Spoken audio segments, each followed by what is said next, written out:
Assalamualaikum warahmatullahi wabarakatuh. Hari ini kita masuk pula untuk bab 11. Ya, bab 11 pewarisan. Topik yang pertama dulu kita sentuh hari ini sebab bab 11 ni boleh tahan jugalah tajuk dia untuk kita explore lebih lagi lah sebab dia tajuk yang agak sukar juga. Tapi kalau awak study dan buat latihan, insya-Allah akan boleh jawab dalam peperiksaan. Okey, 11.1 pewarisan monohibrid. Kalau ikutkan dia ada 4 topik. 11.1 pewarisan monohibrid, 11.2 ada pewarisan dihibrid. Bila sebut mono, mesti awak tahu perkataan tu. Perkataan mono ni maksudnya satu.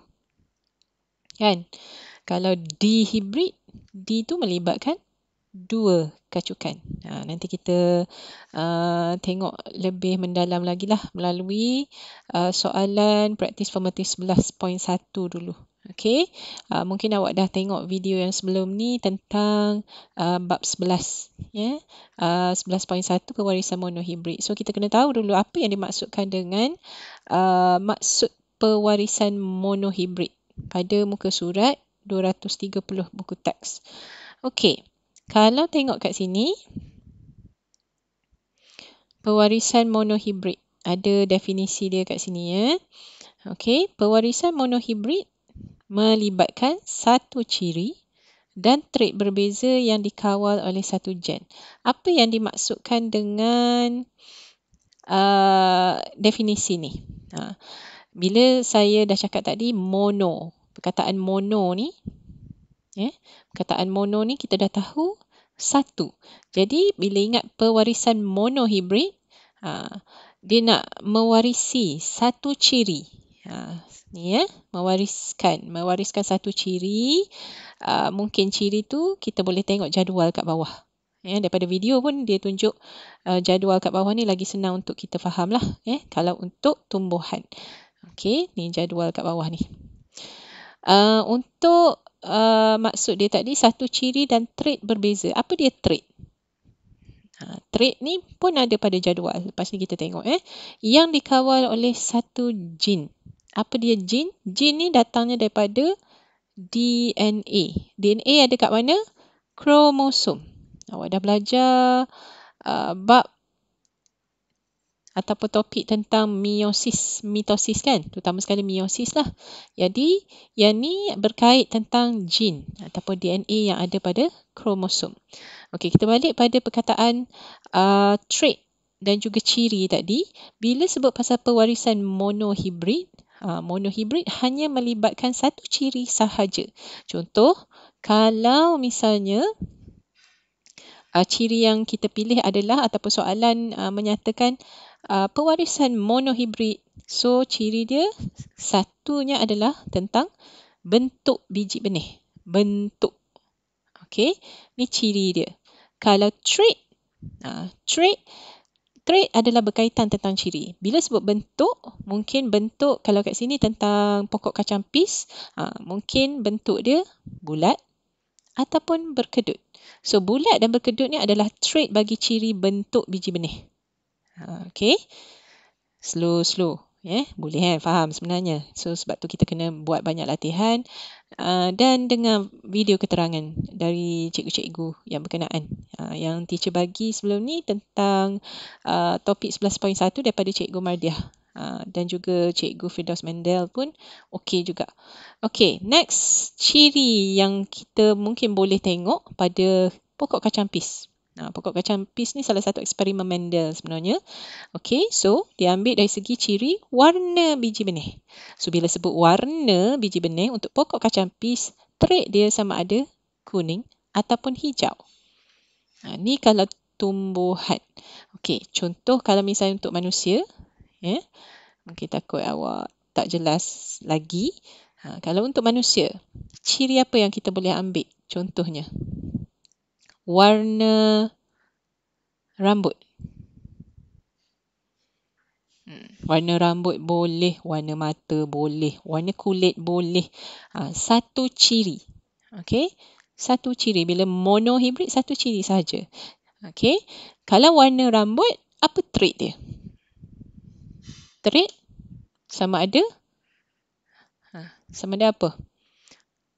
Hitam warna rambutnya, Malaysia lah, ataupun perak. Contohlah. So, trait dominant dia, ni dominant. Dah dengar video mesti dah tahu apa dia dominant. Dan trait resesifnya adalah perak. Lepas ni kita akan bincang sikit lah tentang trait ataupun alel dominant dan juga resesif untuk lebih faham lagi lah. Sebenarnya senang untuk kita faham untuk tajuk ni kalau betul-betul awak study lah. Okey, itu yang dimaksudkan dengan pewarisan monohibrid. Dia melibatkan satu ciri dan trait berbeza yang dikawal oleh satu gen. Okey, DNA dalam kromosom. Okey, saya tak nak sentuh banyak tentang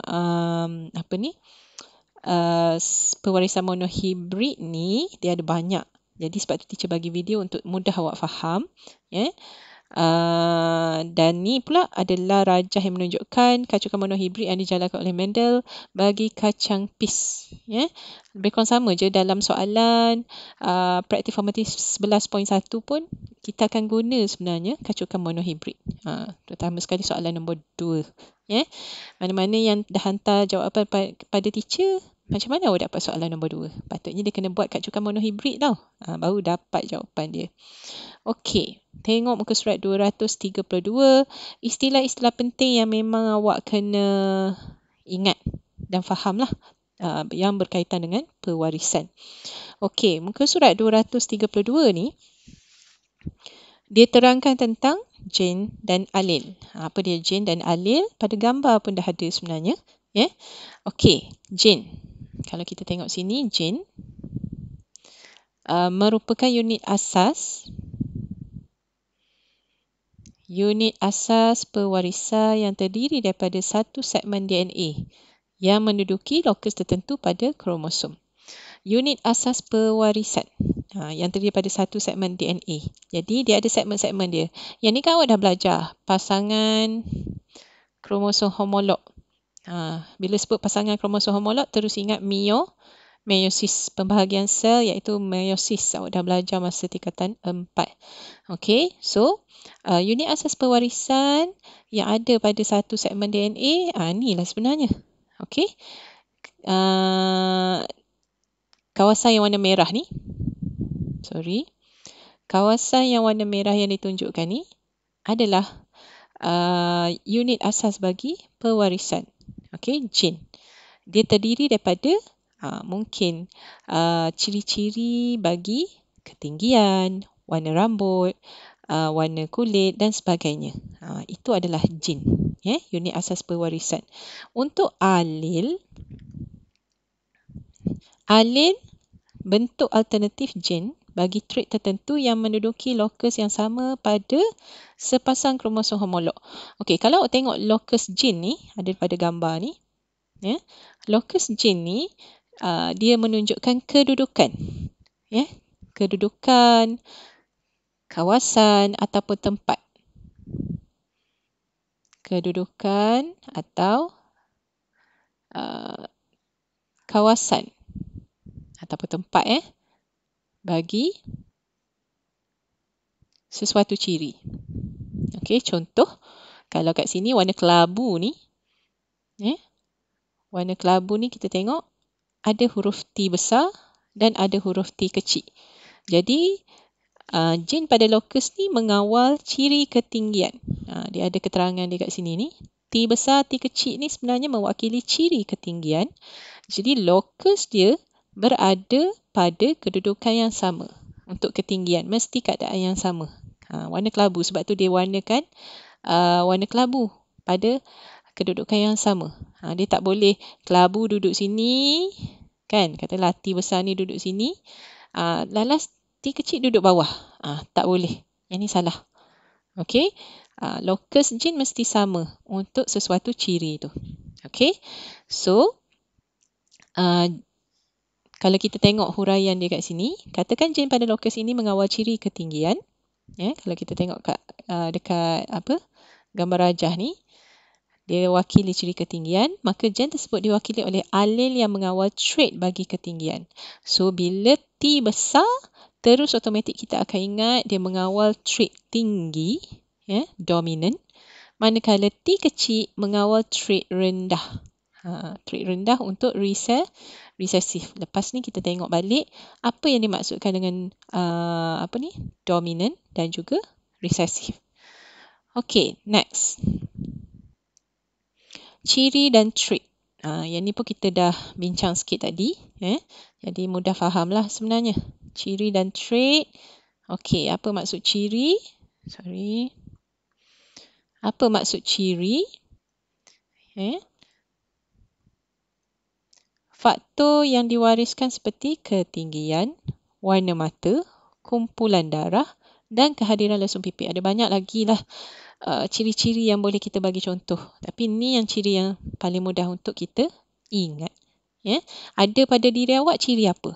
Itulah yang diwariskan daripada ibu dan ayah awak. Okay? So, sesuatu ciri merupakan sifat tersendiri bagi sesuatu organisma. So, pada jadual ni pun kita boleh tengok lah ciri yang mungkin boleh yang mungkin boleh kita bincang adalah ketinggian, warna mata ke, warna kulit ke, warna rambut dan sebagainya, kumpulan darah. Okey, itu ciri. Okey, apa dia trait tadi pun kita dah bincang dah. Maksud dia adalah variasi bagi ciri tertentu. Contoh kalau ketinggian, traitnya adalah tinggi atau rendah. Dia sama juga dengan fenotip. Lepas ni kita sentuh pasal fenotip. Fenotipnya adalah tinggi dan rendah. Apa dia fenotip? Boleh terus kita tengoklah. Iaitu fenotip, ciri-ciri yang ditunjukkan atau dipamerkan oleh sesuatu organisma.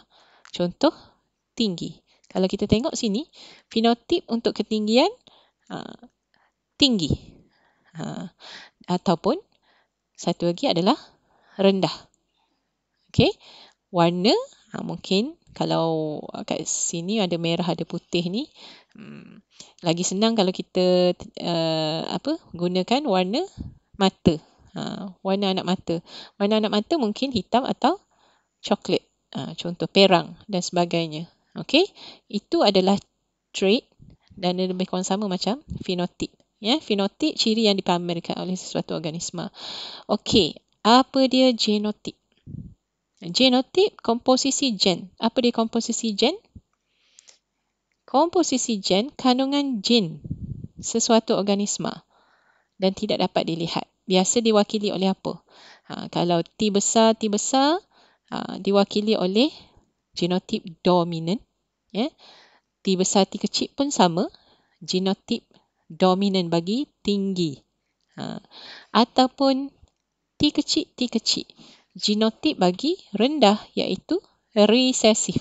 Boleh tak kalau kita nak guna huruf lain? Boleh, tapi lagi senang bila tinggi kita terus je ambil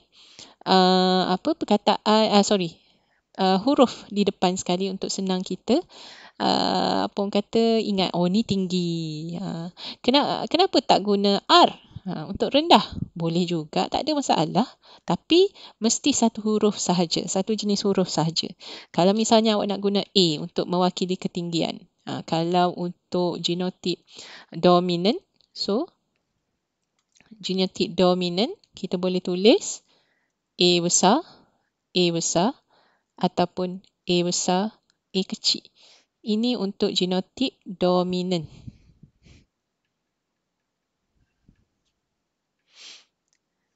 Kalau untuk rendah, dia masih lagi guna huruf A sebab dia mewakili ciri tinggi, ketinggian.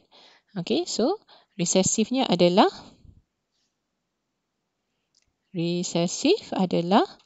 A kecil. So yang ni adalah mewakili genotip. Genotip bagi tinggi, ketinggian. Okay. So yang ni dah habis pasal ciri dan trait, fenotip dan genotip. Okay. Yang ni untuk muka surat 233.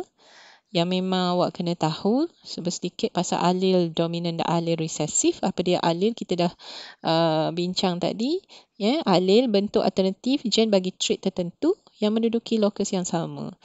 So alel dominan, alel resesif yang perlu awak tahu. Tadi pun kita dah bincang dah sikit. Iaitu kalau alel dominan, dia mewakili alel yang sentiasa menunjukkan trait dia apabila hadir dan menutup atau menindas kesan alel resesif. Maknanya alel dominan, kalau tengok pada video kan dia kata alel dominan ni yang berkuasa. Dia biasanya dia diwakili oleh huruf besar. Sebagai contoh B besar, T besar. Okey. Ada je huruf besar, dia adalah alel dominan dan dia adalah trait yang akan hadir, yang ditunjukkan dalam sesuatu alel dominan. Okey. So dia maksudnya kalau dalam pewarisan kacukan monohibrid ataupun dihibrid ni memang dia yang berkuasa. Katakanlah contoh kalau B besar, B kecil. So yang ni B besar ni adalah alel dominan yang berkuasa. Kalau B besar, B kecil ni mewakili contohnya mewakili apa? Warna mata. So warna mata dia adalah hitam. Warna mata hitam. Orang Malaysia kan. So alel dominan dia B besar, B kecil. So warna mata hitam. Ataupun dia sama ada B besar, B besar. Mesti warna mata dia adalah hitam. Kalau warna mata dia bukan hitam, contohnya warna mata apa lagi kalau orang Malaysia? Coklat. Coklat kan? Contoh je lah ni. Okay.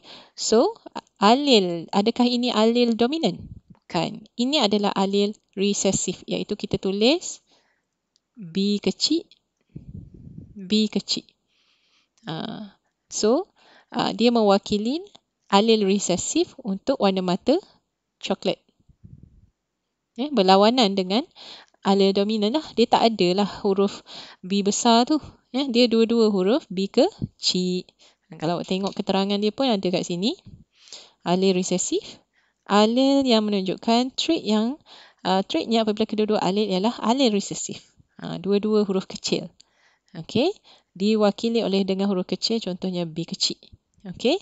Kesan alel resesif ditindas jika alel dominan hadir bersama.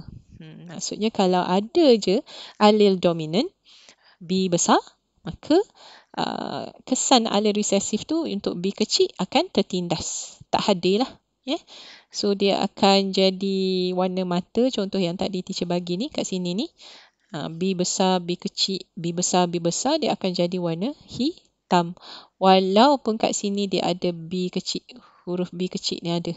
Dia akan tertindas sebab dia ada yang lagi berkuasa iaitu B besar. Okay. Next, homozigot, heterozigot. Kita pergi trait dominan dan trait resesif dulu. Okay, apa dia trait dominan? Ditunjukkan apabila kedua-dua alel dominan berpasangan atau satu alel dominan berpasangan dengan satu alel resesif. Macam yang teacher tunjuk tadi. Kalau alel diwakili oleh satu huruf saja. Yang ni kalau trait ni dua huruf lah. B besar, B besar, B kecil, B besar, B kecil. Okay, dia akan ada satu huruf besar. Terus jadi trait dominan. Kalau trait resesif dipamerkan jika alel resesif berpasangan dengan alel resesif. B kecil lah jadinya untuk trait resesif. Okay, next, homozigot dan heterozigot. Yang ni pun dia berkait tentang alel tadi. Homozigot, kedua-dua alel di lokus pasangan kromosom homolog adalah sama. Contoh B besar, B besar atau B kecil, B kecil. Homozigot, dia sama. Kedua-dua alelnya, pasangan dia adalah sama. Dia tak adalah B besar, B kecil. Kalau B besar, B kecil itu adalah heterozigot. Alel di lokus pasangan kromosom homolog adalah berbeza. Contoh B besar, B kecil. B besar, B besar, B kecil, B kecil adalah homozigot. B besar, B kecil itu adalah heterozigot. Okey. Ni kita nak sentuh juga untuk soalan pertama, baka tulen dan hibrid. Lepas tu generasi induk dan generasi filia. Yang ni pun ada keterangan dah dalam gambar rajah kacukan monohibrid Dia ada generasi induk dan juga generasi filial. Apa dia generasi induk? Generasi pertama yang melibatkan dua individu yang dikacukkan bagi meramalkan antara analisis genotik anak yang dihasilkan. Kalau kita tengok gambar rajah yang berkait tentang kacukan monohibrid, kita akan faham. Generasi induk ni. Yang mula-mula sekali. Maknanya induk yang pertama. Yang melibatkan dua individu yang dikacukkan. Maknanya ada ciri daripada dua induk lah. Ciri ketinggian ke dan sebagainya yang diwakili oleh generasi induk. Kalau generasi filial, generasi yang terhasil daripada kacukan berturut-turut dari satu generasi induk yang mempunyai baka tulen. Okey, so generasi filial ni adalah hasil daripada kacukan generasi induk. Dia mungkin ada generasi filial 1, generasi filial 2 dan seterusnya. Okey, tengok atas soalan lah. Kehendak soalan macam mana. Okey, baka tulen. Baka tulen bermaksud individu tersebut membawa dua alel yang sama untuk trait tersebut. Hasil penembungan sendiri akan sentiasa mengekalkan ciri induk dalam setiap generasi. So, baka tulen ni individu tu bawa dua alel yang sama. Dua alel yang sama, ingat balik apa dia alel? Apa dia alel? Dua alel yang sama. Alel dominan, alel resesif kan? So, kalau alel dominan dia bawa B besar. Okey. Ataupun B kecil untuk resesif. Alel resesif. Dia membawa dua alel yang sama untuk trait tersebut. Okey, kalau hibrid, hasil kacukan dua variety berbaka tulen. Yang ni dua variety berbaka tulen. Maknanya hibrid ni melibatkan dua ciri. Bukan satu ciri. Yang ni awak akan belajar untuk pewarisan di hibrid nanti.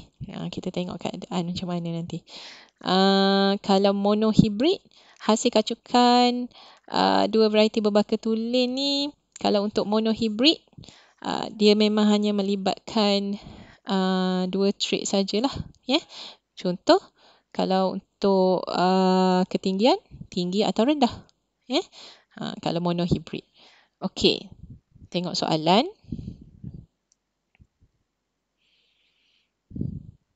Apa yang dimaksudkan dengan baka tulen?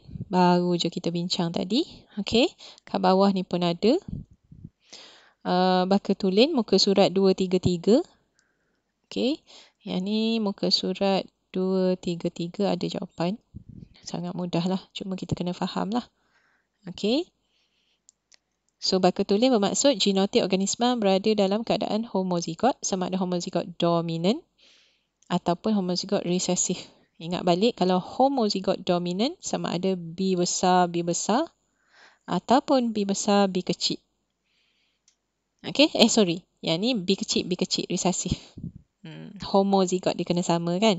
Okey, baka tulen membawa dua alel yang sama untuk suatu ciri. Okey, next soalan nombor 2.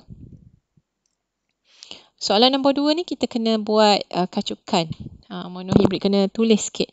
Okey, dalam kacukan antara dua ekor tikus, B mewakili alel dominan bagi bulu hitam. Bulu hitam, B, alel dominan. Manakala B kecil, B besar untuk alel dominan. B kecil mewakili alel resesif bagi bulu warna putih. Hasil kacukan dia dapat 1/4 B besar iaitu trait dominan. 1/2 B besar B kecil. Yang ni lebih kepada trait dominan juga. Dan 1/4 B kecil untuk trait resesif. Apakah warna bulu dan genotik induk? So, kita kena cari warna bulu dan genotik bagi induk. Yang dapat hasil kacukan yang ada pada soalan ni. Okey, so memang kena lukis cara macam mana nak dapatkan genotik bagi induk. So, boleh rujuk muka surat 235. Okey, 235. Masing-masing kena rujuk lah. Kalau tak, nanti tak tahu macam mana buat. Yang beri jawapan pada teacher tu, kalau boleh tunjuk cara macam mana dia dapat jawapan macam ni. Kedua-dua induk punya bulu warna hitam dan genotik B besar B kecil ni. Macam mana dapat? So, nyatakan caranya. Okey. So, yang ni teacher ada tulis sikit.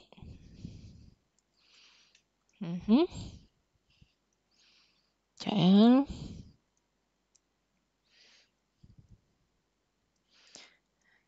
Okey. Yang ni. Sekejap. Okey. Kita first kali bila dapat soalan macam nombor 2 ni, kita kena tulis dulu apa yang ada dalam soalan. Okey, so yang dinyatakan kita ada allele dominant. Macam yang teacher dah tulis ni. Dia nampak kan? Allele dominant B besar, yang diwakili oleh bulu hitam untuk tikus ni lah. And then B kecil untuk allele resesif bulu putih. Okay, and then dapat hasil macam ni. 1/4 B besar trait dominant, and then 1/2 B besar B kecil trait dominant juga. Okay, walaupun dia ada allele resesif di sini, tapi yang B besar ni lebih berkuasa. Okay, 1/4 trait resesif sebab B kecil. Dua-dua huruf kecil resesif lah. Okay, so sekarang ni kalau kat bawah ni 1/4. So yang ni 1/2 ni dia kecil sebenarnya. Dia kecilkan nilai. So yang ni mewakili 2/4.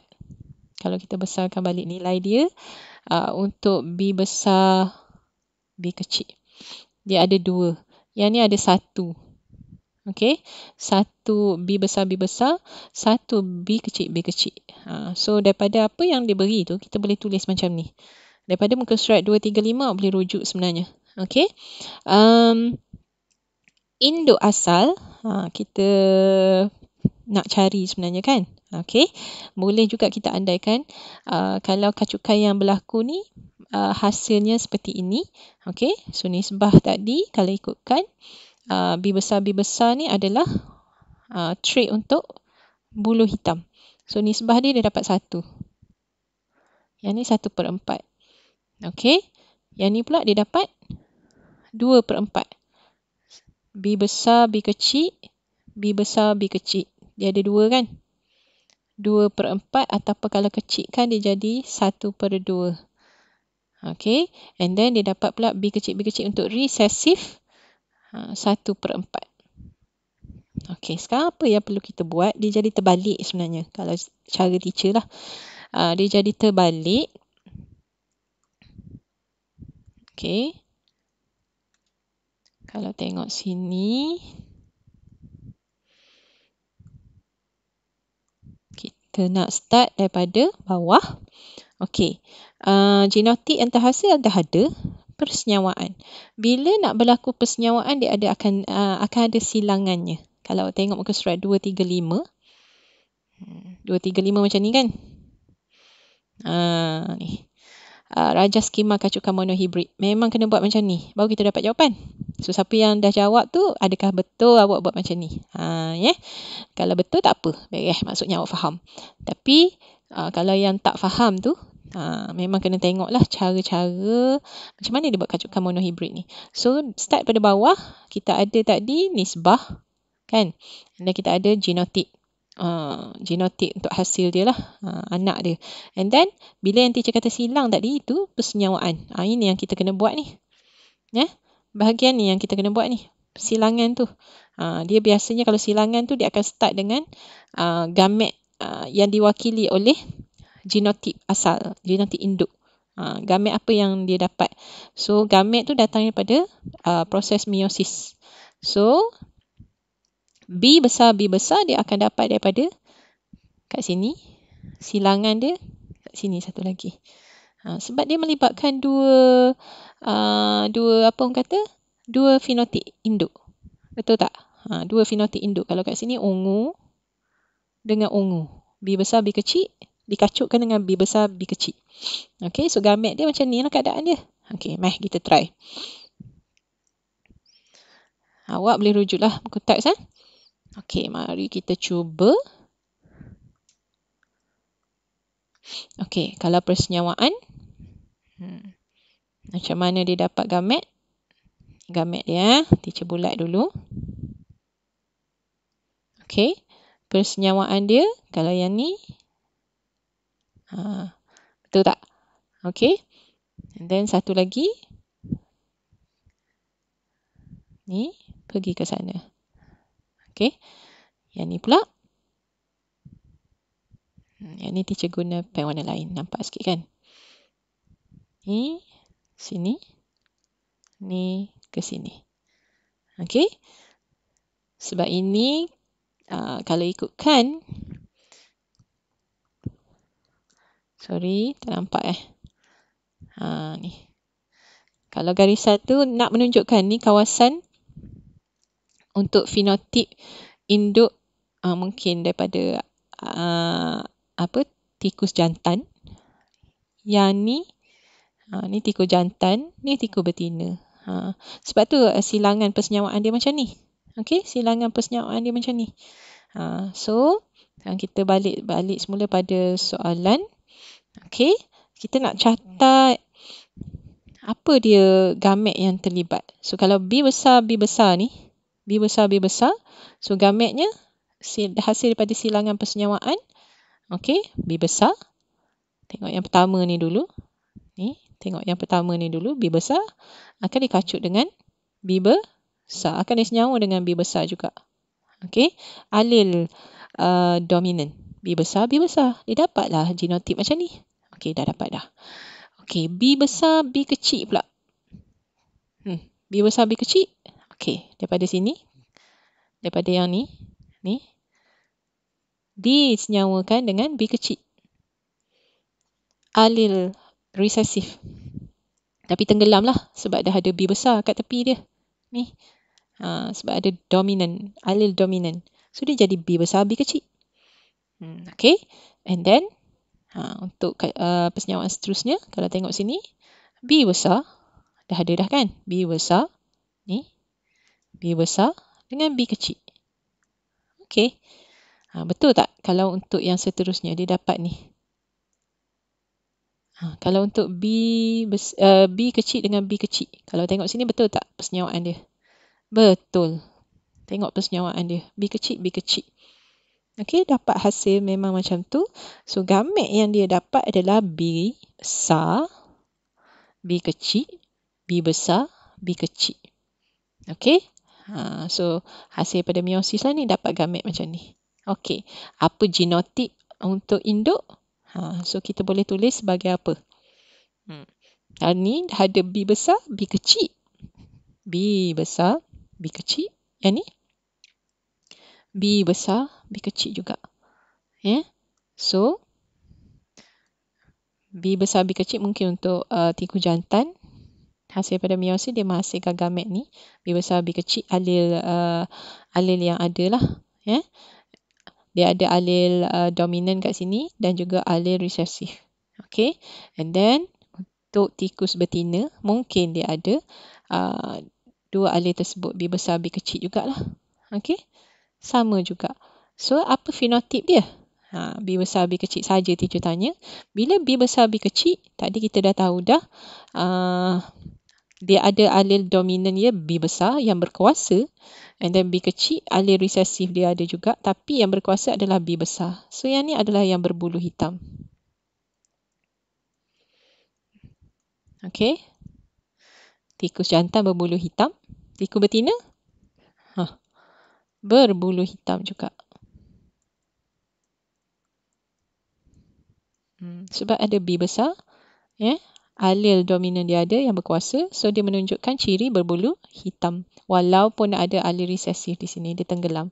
Tapi, hasil dia mungkin dapat anak yang berbulu warna apa? Yang ni, B besar, bulu anak dia mungkin warna hitam. Kebarangkaliannya. B besar, B kecil pun warna hitam. Saya tulis H saja. B besar, B kecil warna hitam juga. B kecil warna apa? Alil resesif dia. B kecil. Trait resesif dia ada. So, ini warna putih.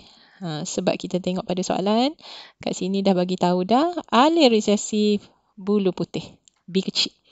Bila dua-dua alil resesif hadir, B kecil ni ada, teruslah dia akan menunjukkan cirinya iaitu warna putih. Okey, sangat senang untuk soalan nombor 2 kalau misalnya awak faham betul-betul dan buat latihan lah untuk kacukan monohibrid ni. Okey, so sebab itulah jawapan kalau kita tengok Dia nyatakan kedua-dua, kat sini kan, kedua-dua induk mempunyai bulu berwarna hitam dengan genotip B besar, B kecil.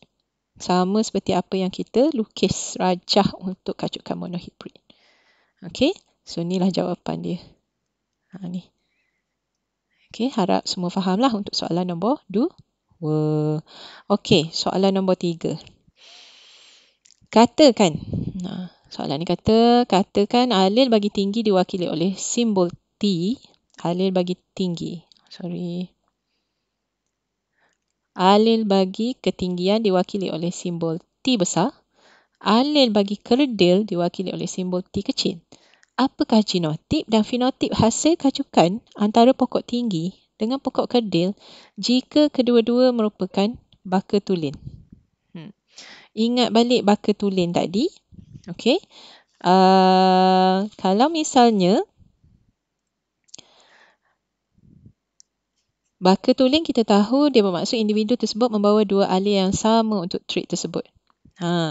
Katakan alil bagi tinggi diwakili oleh simbol T, alil bagi kerdil diwakili oleh simbol T besar untuk tinggi, T kecil untuk kerdil ataupun rendah lah sebenarnya.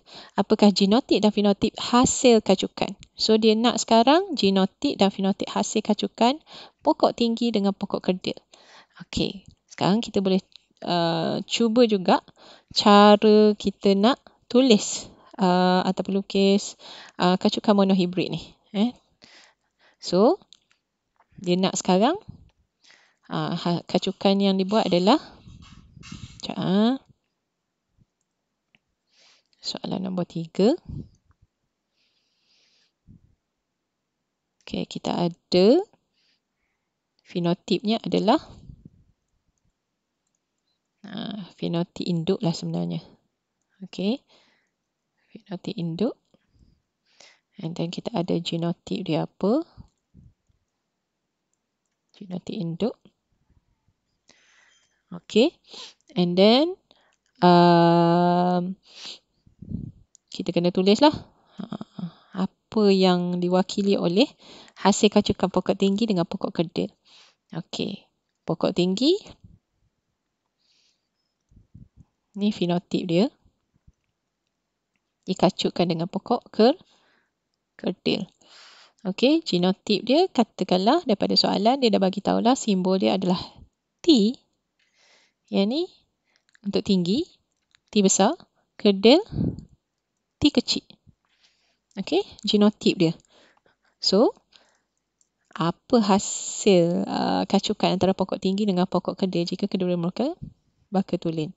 Okey, so kita dapat apa? Yang ni kita akan dapat T besar, T kecil. Yang ni adalah hasil daripada persenyawaan lah. Daripada gamet yang ada untuk yang ni T besar, ni T kecil, T kecil. Untuk genotip induk, bila dia nak hasilkan gamet, dia akan jadi T besar, T kecil. Okey, yang ni gamet.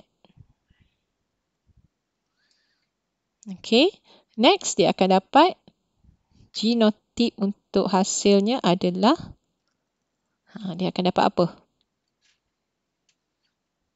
T besar, T kecil. Yang ni adalah hasil dia. Untuk genotip filia yang pertama.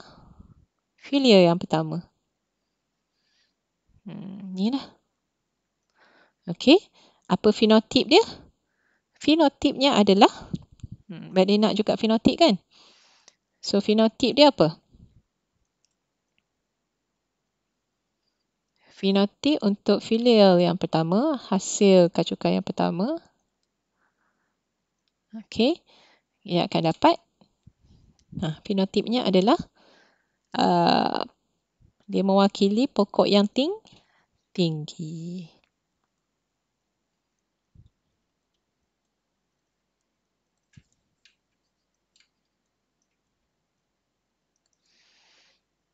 Okey, so dapatlah jawapan untuk nombor 3. Semua anak mempunyai fenotip tinggi dengan genotip T besar, T kecil. Untuk fenotip filia pertama lah. So yang ni kita dapat jawapan untuk nombor 3. Sebab dia kena tahu dulu apa yang diberi dalam soalan, fenotip dan genotip dia. Kita tahu tinggi dikacutkan dengan kerdil. So, kita akan buat T besar and then T kecil. Untuk kerdil. Dapatlah gamet dia. Gamet dia hasil daripada meiosis, T besar dengan T kecil. And then bila disenyawakan, yang ni anak panah ni sebenarnya disenyawakan kat sini.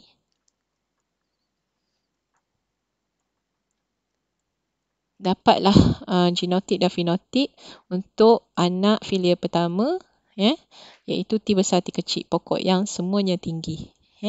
Okey, so ini adalah praktik formatif 11.1 untuk soalan nombor 1, 2 dan 3 bab 11. 11.1. Harap semua boleh fahamlah untuk kacukan ataupun pewarisan monohibrid. Nanti kita tengok jawapan, teacher snap gambar nanti masuk dalam grup. Okey, so sampai sini saja untuk 11.1. Nanti kita sambung untuk praktis formatif 11.2. Okey, Assalamualaikum.